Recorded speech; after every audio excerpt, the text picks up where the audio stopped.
Good morning students. Today we will proceed with chapter chemical bonding and the topic is hybridization. What do you mean by hybridization? Hybridization means mixing of orbitals. जब हम orbitals की mixing कर देंगे तो जो orbitals की energy है वो कैसी हो जाएगी, same. So energy of orbitals are same. For example, if we take the two orbital, first is s orbital. जो s orbital है उसकी एनर्जी ज़्यादा होती है. Second is p orbital. जो p orbital है उसकी एनर्जी s के मुकाबले में कम होगी. But if we intermix the two orbital s and p, we get sp hybridization which have equal in energy. So here we are taking the example of CH4.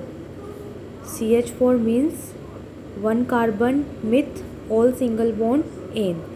So the name of CH4 is methane. So first of all we have to write the atomic number of carbon. जो carbon है उसका atomic number होता है 6. इसकी जो configuration है वो लिखी जाएगी 1s2 2s2 2p2. सबसे पहले हम इसकी बनाएंगे ग्राउंड स्टेट. ग्राउंड स्टेट के अंदर जो वैलेंस शेल है वो लिखी जाती है जैसे 2s और 2p. ये क्या हो जाएगी इसकी वैलेंस शेल. तो यहाँ पर 2s orbital, here is 2p orbital. 2s के अंदर number of electrons 2 and 2p2 के अंदर भी जो नंबर ऑफ इलेक्ट्रॉन्स हैं दैट आर 2. तो ग्राउंड स्टेट के अंदर एक क्या हो जाएंगे, जो इलेक्ट्रॉन है वो पेयर्ड रहेंगे और जो p के अंदर इलेक्ट्रॉन है वो सिंगली ऑक्यूपाइड रहेंगे. एक्साइटेड स्टेट के अंदर जो एक इलेक्ट्रॉन s के अंदर है वो जंप करके चला जाता है p के अंदर. यानी एक्साइटेड स्टेट के अंदर 2s के अंदर जो नंबर ऑफ़ इलेक्ट्रॉन्स हैं वो कितने हो जाएंगे 1. और 2p के अंदर दो पहले से ही सिंगली ऑक्यूपाइड थे, एक इलेक्ट्रॉन जंप करके 2p में चला गया तो नंबर ऑफ़ इलेक्ट्रॉन्स हो जाएंगे 3. तो 2s के अंदर भी सिंगल इलेक्ट्रॉन रहेगा और 2p के अंदर भी सिंगल इलेक्ट्रॉन रहेगा. दैट मीन्स ये कितने एलिमेंट्स के साथ बॉन्ड बना सकता है, 4 एलिमेंट्स के साथ. तो कार्बन के साथ यहाँ पर क्या अटैच है, हाइड्रोजन. जो हाइड्रोजन है इसका एटॉमिक नंबर कितना होगा 1, कॉन्फ़िगरेशन 1s1.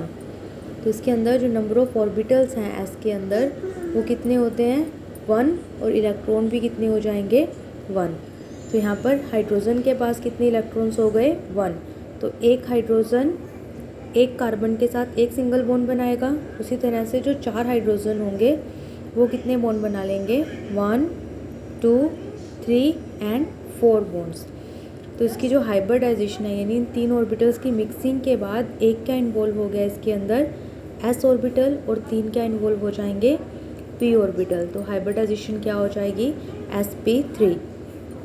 sp के अंदर देखो टोटल नंबर ऑफ इलेक्ट्रॉन्स कितने हो जाएंगे, इसको हम काउंट करते हैं. तो s के अंदर 1 और p के अंदर 3, तो टोटल कितने हो गए 4. जो 4 के लिए शेप बनती है दैट इज़ टेट्राहेड्रल.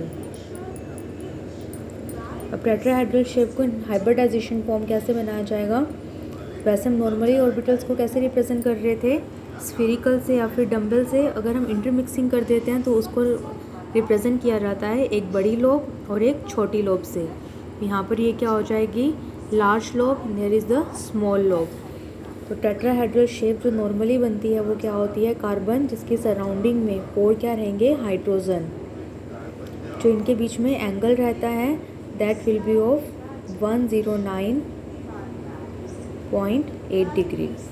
अब इसके अंदर अगर हम इसको in the form of hybridization लिख रहे हैं तो हम इस तरह से लिखना होता है कार्बन सेंटर में 4 ऑर्बिटल्स इन्वॉल्व हो रहे हैं तो एक बड़ी लोब एक छोटी लोब. उसी तरह बॉन्ड के साथ एक बड़ी लोब छोटी लोब, बड़ी लोब छोटी लोब, बड़ी लोब और छोटी लोब. ये कार्बन की 4 लोब हो गई. इनके साथ जो 4 हाइड्रोजन हैं जो कि 1s ऑर्बिटल के इन्वॉल्व हैं, तो जो हाइड्रोजन इन्वॉल्व हो जाएंगे, आपस में इंटरमिक्सिंग करेंगे और जो हाइब्रिडाइजेशन है वो क्या बना देंगे, sp3। जो शेप होगी वो कौन सी बन जाएगी, टेट्राहेड्रल। इसी तरह अगर हमें C2H4 के लिए बनाना है तो C2H4 के अंदर जो नंबर ऑफ कार्बन है वो कितने हो जाएंगे, 2, जहाँ पर जो ओवरलैपिंग है वो कैसी होगी, इंटर न्यूक्लियर एक्सिस के अलोंग, एक बड़ी लोब और एक छोटी लोब। अब एक जो कार्बन है वो एक कार्बन के साथ अटैच है और 2 हाइड्रोजन के साथ अटैच है, तो इसका मतलब इसके अंदर जो हाइब्रिडाइजेशन है वो क्या हो जाएगी इसकी, sp2। जो sp2 है उसके अंदर जो शेप बनेगी वो कौन सी होगी, प्लेनर शेप। तो 1, 2 एंड 3 लोब्स। उसी तरह इस कार्बन की भी 1, 2 एंड 3 लोब्स। एक तो कार्बन के साथ इंटर न्यूक्लियर एक्सिस के अराउंड ओवरलैपिंग करके बन जाएगी और जो 2 होंगी वो हाइड्रोजन के साथ ओवरलैपिंग करेंगी। अब इनके अंदर जो एक ऑर्बिटल है वो कैसा बच जाता है, अनहाइब्रिडाइज्ड। जो अनहाइब्रिडाइज्ड ऑर्बिटल है उसके अंदर दोनों ही बड़ी लोब से रिप्रेजेंट करते हैं। जब इंटर न्यूक्लियर एक्सिस के अराउंड बॉन्डिंग होगी तो सिग्मा बॉन्ड बनेगा और अगर वो साइड वाइज ओवरलैपिंग करेंगे तो पाई बॉन्ड बनेगा। तो इस तरह से ये हाइब्रिडाइजेशन हो जाएगी sp2 और इसके अंदर जो शेप बन रही है वो कौन सी बनेगी, ट्रायगोनल प्लेनर। नेक्स्ट अगर हमें SF6 के लिए बनाना है, यहाँ पर जो सल्फ़र है, सल्फ़र का एटॉमिक नंबर कितना होता है, 16। तो इसके अंदर जो कॉन्फ़िगरेशन है वो कैसे लिखी जाएगी, 1s2, 2s2, 2p6, 3s2, 3p4। अब इसके अंदर जो वैलेंस शेल है वो क्या हो जाएगी, 3s, 3p। तो फर्स्ट ऑफ ऑल इसकी ग्राउंड स्टेट के अंदर 3s, 3p, 3s के अंदर नंबर ऑफ इलेक्ट्रॉन्स 2, 3p के अंदर नंबर ऑफ इलेक्ट्रॉन्स 4 और जो 3d है यहाँ पर वो कैसा रहेगा, एम्प्टी। s के अंदर नंबर ऑफ ऑर्बिटल 1 होते हैं, p के अंदर 3 होते हैं और 3d के अंदर 5। तो ग्राउंड स्टेट के अंदर 3d कैसा रहेगा यहाँ पर, empty. But in excited state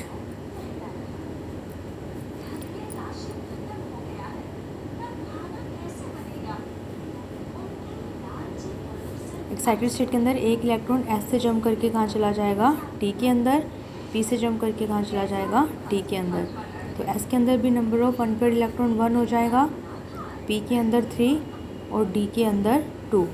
तो यहाँ पर 1f, 2, 3, 4, 5 और 6 इंटरमिक्सिंग करके क्या बना देंगे, एक S3p एंड 2d।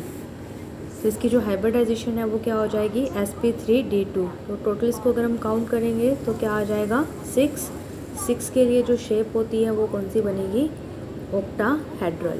तो जैसे सल्फ़र 1, 2, 3, 4, 5 एंड 6, तो जो शेप है ये क्या हो जाएगी, ऑक्टाहेड्रल। सो स्टूडेंट्स, आपको हाइब्रिडाइजेशन का टॉपिक प्रिपेयर करना है, वैसे प्रैक्टिस करना है। Thank you.